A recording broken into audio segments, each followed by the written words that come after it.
we were very proud when we made our constitution. One judge has said about constitution prior to emergency in a famous judgment, Virendra Singh versus UP, Justice Bose, that the preamble to our constitution is a magnificent prelude to its provisions. And he said in the fag end of the judgment, we do not found on the will of the government. We are no longer concerned with principalities and power. We have upon us the whole armor of the constitution and walk from henceforth in its enlightened ways, wearing the breastplate of its protecting provisions and flashing the flaming sword of its inspiration. This is what we were thinking about the preamble of our constitution as per the words of Justice Bose. But what has happened after the emergency? The constitution was amended in such fashion, the constitution, by referring the constitution as just any other statute, obviously to create the impression that the constitution was like any other statute.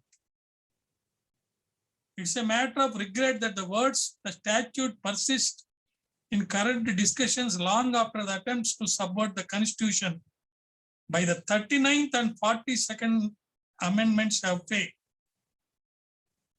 If the constitution has to be amended, that fact must be brought home to the people and not disguised under the misleading expression the statute.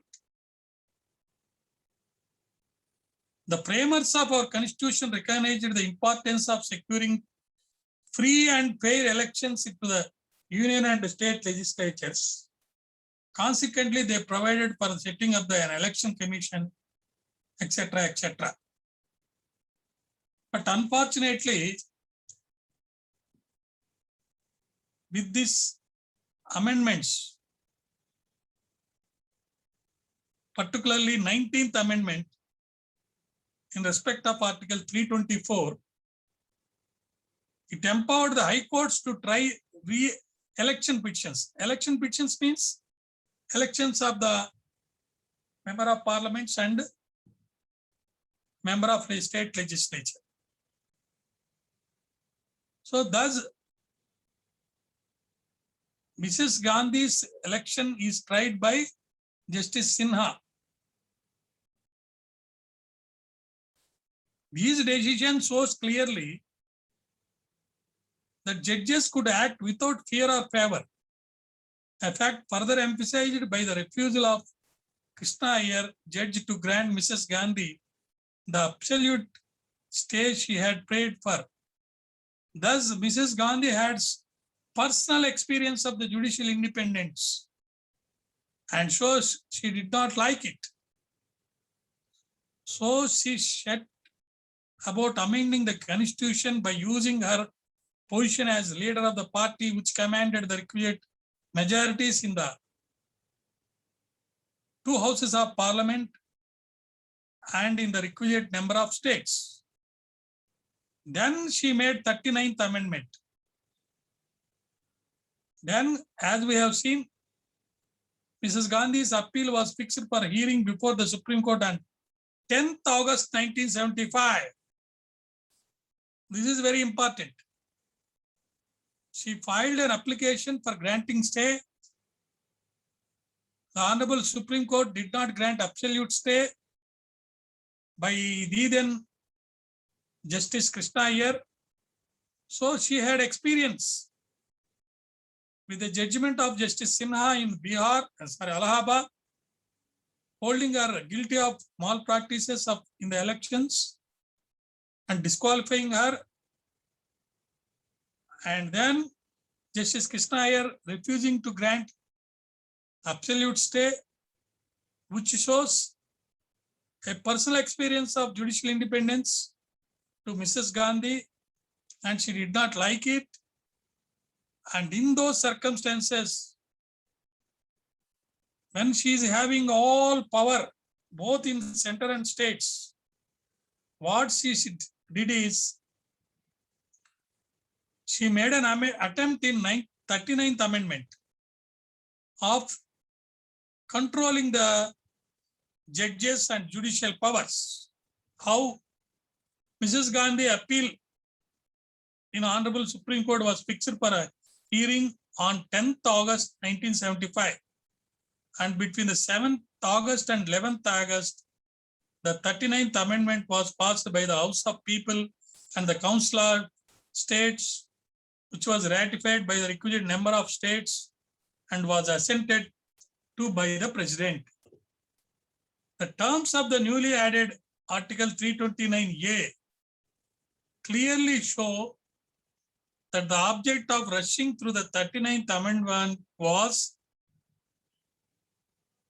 to put her election to the House of the People beyond any challenge. This is the very, very important facts. When her appeal was for hearing before the Supreme Court on 10th August of 1975, between 7th August and 11th August, this 39th Amendment was passed by the House of the People and the Council of States, was ratified by the requisite number of states, and was assented to by the President. Just in 4-5 days, everything is over. With this Article 329A, that is 39th Amendment. With 19th Amendment of Article 324, Constitution empowered the High Courts to try election petitions. So Justice Sinha tried that election petition. He held her guilty of the malpractices of several election acts. And then she made an appeal to Honorable Supreme Court. Justice Krishna Iyer did not grant stay. Then she had experience of judicial independence. She did not like it. So she brought 39th Amendment. That too, within 5 days, between 7th August to 11th August, the 39th Amendment was passed by the House of the People, that is, both parliaments and Council of States also ratified by the requisite number of the states and was assented by the President. When 10th August 1975 is the day fixed for hearing of the appeal before the Honorable Supreme Court. So what is the result of the 39th Amendment is Article 329A is added.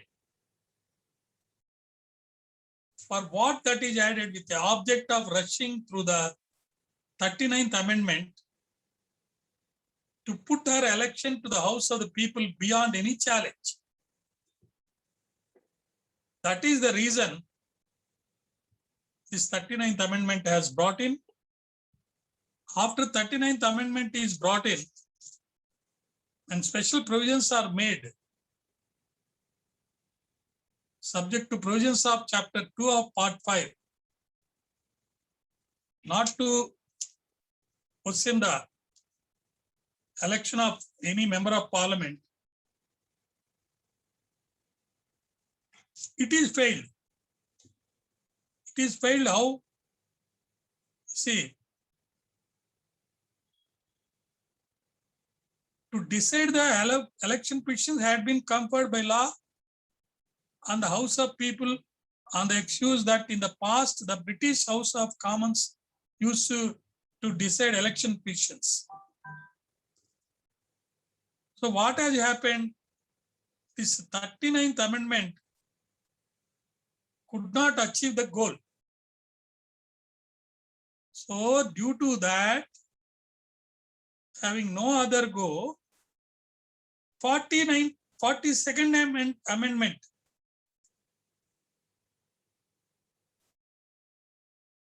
was introduced this 42nd amendment is a attempt made attack on judiciary. The judiciary was attacked. That is how this 42nd amendment taken away all the rights of several people, due to which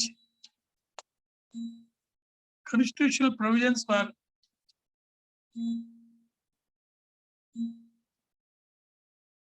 amended.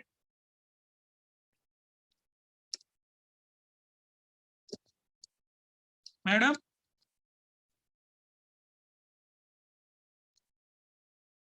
Madam?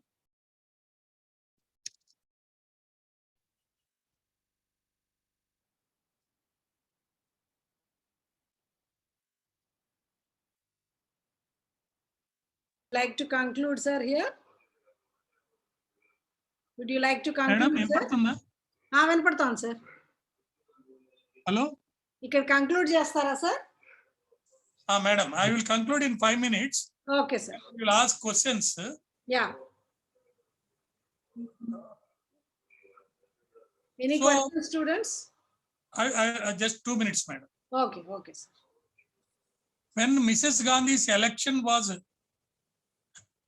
struck down by Allahabad High Court, she filed an appeal.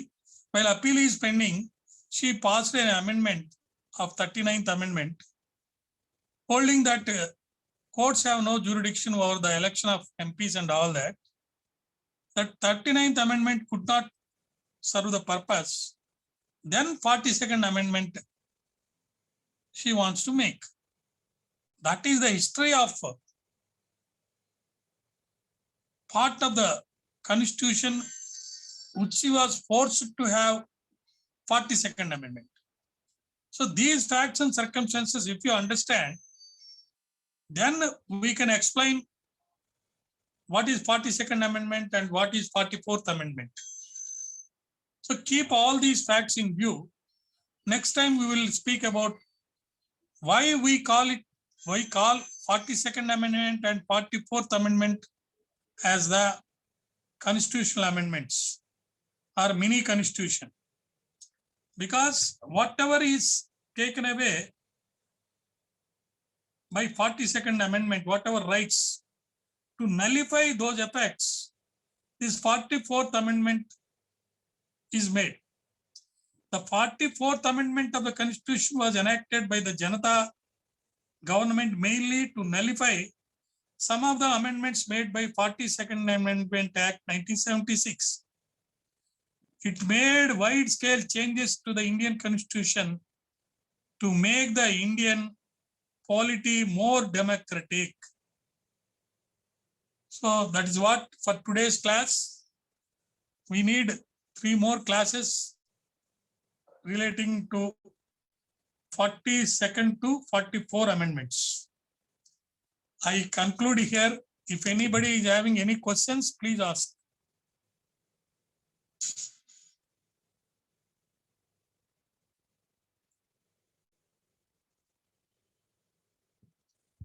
Anybody is having any questions?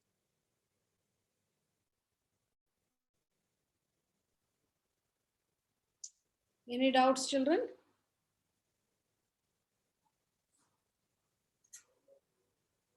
Hello? Yeah, no, sir. Unless they have got doubts, they will not be able to understand, madam. For them, I brought a big book. Okay. And even the experts cannot read from it. So it is the duty otherwise also, not only for this competitive exams.